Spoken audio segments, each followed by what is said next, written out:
दार्जिलिङ क्षेत्र सांसद राजु विष्टको पहाड भ्रमण अवधि दार्जिलिङ विधायक निरज जिम्बाको साथमा आज सुकेपोखरी स्वास्थ्य केन्द्र भ्रमण गरे। उनले स्वास्थ्य केन्द्रमा कर्मचारीहरूलाई भेट गरी वर्तमानमा आवश्यक रहेको सामग्रीहरू प्रदान गरे। सांसद विष्टले पत्रकारलाई सम्बोधन गर्दै उनीहरूले दार्जिलिङ क्षेत्रको प्रत्येक अस्पताल अनि स्वास्थ्य केन्द्रमा भ्रमण गरी आवश्यक सामानहरू प्रदान गरिरहेको बताए। उत्तर बङ्गालको विषयमा पत्रकारद्वारा प्रश्न गरिने क्रममा भारतीय जनता पार्टीले ढिलै भए तापनि पहाडको निम्ति स्थायी राजनीतिक समाधान गर्ने पनि बताएको छ।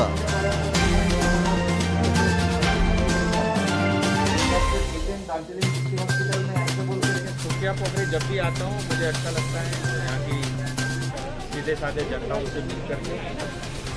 और विशेष तो आप सबको पता है कोविड का समय है, आंकड़े जरूर कम हुए हैं, लापरवाही फिर भी नहीं कर सकते। साइंटिस्ट और एक्सपर्ट ये कह रहे हैं कि तीसरी वेव भी आ सकती है, हमें सतर्क रहना होगा। हिंदुस्तान में हेल्थ का इंफ्रास्ट्रक्चर पहले प्रायोरिटी पे नहीं था, अभी तेज़ी से उस पर काम चल रहा है। देश का बजट जहाँ पहले 85,000 करोड़ था, अब जो है 2.25 लाख करोड़ हो गया है। सो प्रायोरिटी पे हेल्थ के ऊपर में काम हो रहा है। मैं भी इस क्षेत्र के सांसद होने के नाते अपने विधायक के साथ क्षेत्र के सारे अस्पताल में जा रहा हूँ।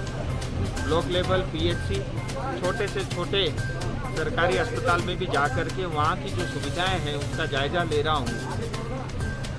तो बहुत सारी जगह पे बहुत सारी चीज़ों का अभाव है, लेकिन फिर भी इतने साल की लापरवाही उसका बहुत बड़ा कारण है। मैं दोष किसी को नहीं दूंगा, लेकिन मुझे लगता है सब पॉलिटिकल पार्टी, केंद्र की सरकार, राज्य की सरकार, सबको मिल कर के इसको ठीक करने की आवश्यकता है। उसी दिशा में आज मैं सुकियापोखरी आया और सुकिया के इस अस्पताल में बिल्डिंग तो नहीं है, लेकिन इसके अंदर में जिसने भी काम किया कॉन्ट्रैक्टर ने बहुत बड़ा घपला किया है। बिल्डिंग बन के तैयार हुआ अभी 1 साल ही नहीं हुआ, लेकिन बिल्डिंग टूटने की कगार पे है। तो ये सब शिकायतें यहाँ पे डॉक्टर ने मुझे बताया। तो इसके अलावा जो है यहाँ पे जो है ब्लड सैंपल ले करके उसकी प्रॉपर जो है यहाँ पे टेस्टिंग नहीं होती, कोई लैब नहीं है, उसके लिए मुझे बताया गया। साथ ही जो एक स्टोर रूम की आवश्यकता है और वेटिंग एरिया की आवश्यकता है, ये सब चीज़ें मुझे डॉक्टर ने यहाँ पे अवगत कराया। तो मैंने उनको कहा है कुछ चीज़ें मैं एम्बुलेंस फंड से, कुछ व्यक्तिगत तौर पे और कुछ सरकार के माध्यम से कराने की मैं चेष्टा करूँगा। ये भी डॉक्टर से यहाँ पे और सारे नर्स से बात हुई है। अच्छी बात यह है कि बहुत तेज़ी से वैक्सीनेशन चल रहा है। आज देश भर में जो है वैक्सीनेशन उत्सव की तरह जो है आज कार्यक्रम चल रहा है। उसी के अंतर्गत जो है आज सुकिया में भी जो वैक्सीनेशन चल रहा है उसका भी मैंने जायजा लिया। सब नर्स और डॉक्टर से मिलना हुआ और 15,000 से ज़्यादा वैक्सीनेशन हो चुका है और वैक्सीनेशन अभी तेज़ी से आ रही है और कोविशील्ड वैक्सीन यहाँ पे लग रही है और मुझे लगता है ये एक संतोषजनक विषय है। बाकी डॉक्टर और नर्स जो है बहुत बढ़िया काम कर रहे हैं। आज आने का पर्पज़ भी यही था कि उनके साथ मैं भी खड़ा रहूं और यहाँ की जनता को ये लगे कि उनके नेता लोग भी उनके साथ खड़े हैं, उनके सुख में और उनके दुख में। बेसिक पर्पज़ ये था। बस भी इस बार आपको दार्जिलिंग का दौरा, कितना दिन का दौरा है? देखिए इस बार नहीं, मैं तो मुझे हमेशा पहाड़ में ही रहना ज़्यादा अच्छा लगता है। तो मैं कल ही सिलीगुड़ी पहुँचा हूँ और इससे 10 दिन पहले भी जो है मैं सब क्षेत्रों में गुरुबथान से लेकर के दर्शन से लेके बहुत सारे क्षेत्र में घुमा था। इस बार जो है दार्जिलिंग के बहुत सारे क्षेत्र में जाने का कार्यक्रम। कल सिलीगुड़ी में जब हवाई अड्डा में आपने उतरा था उस वक्त आपने कुछ क्वेश्चन सवाल में आपने बाईपास करके गया नॉर्थ बेंगल इशू लेकर, लेकिन आपने वहाँ पे गोरखालैंड का इशू का कोई बात नहीं हुआ। लेकिन आपको क्या लगता है नॉर्थ बेंगल, आप तो बीजेपी का सेंट्रल कमेटी के मेंबर और one of the member of the BJP जो नेशनल स्पोक्स पर्सन, आपको क्या लगता है नॉर्थ बेंगल और गोरखालैंड के इशू आपने किस तरीके से ध्यान देख रहे हैं? आप मेरी बात अच्छे से ध्यान से सुनिएगा।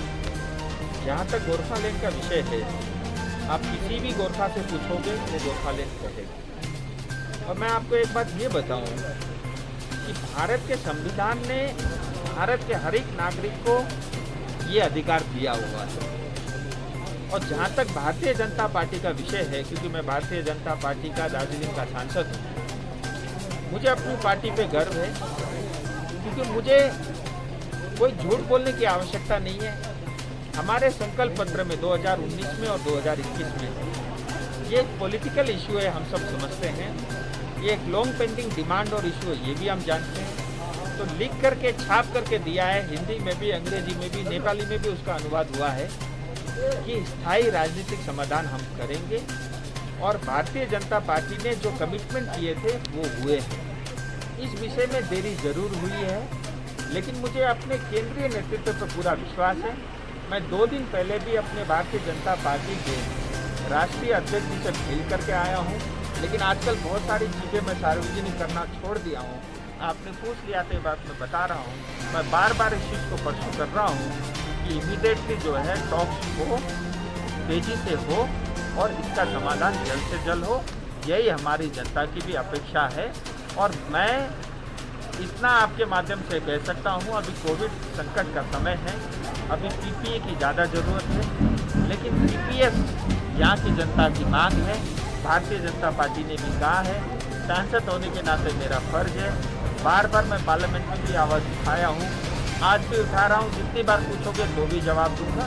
मेरा दायित्व है कोविड थोड़ी कम होते ही उसके ऊपर में जल्द से जल्द जो है कार्रवाई होनी शुरू हो। राजू जी, पीपीएस बोले तो आपने गोरखालैंड टेरिटरी काउंसिल का बात कर रहे हैं, मतलब पीपीएस के बारे में। देखिए, आप अभी कोई नाम जो है टाइटल पे मत जाओ। असली बात ये है कि ये एक पॉलिटिकल इशू है और जो है हमारी जनता चाहती है कि उसका स्थायी समाधान हो, परमानेंट हो। अभी तक के जो एक्सपेरिमेंट हुए हैं, चाहे वो हिल काउंसिल था, पीपीए था, वो यहाँ की जनता के एस्पिरेशन को फुलफिल नहीं करते। इस बार जो स्थायी राजनीतिक समाधान होगा वो सॉलिड होगा, स्थायी होगा।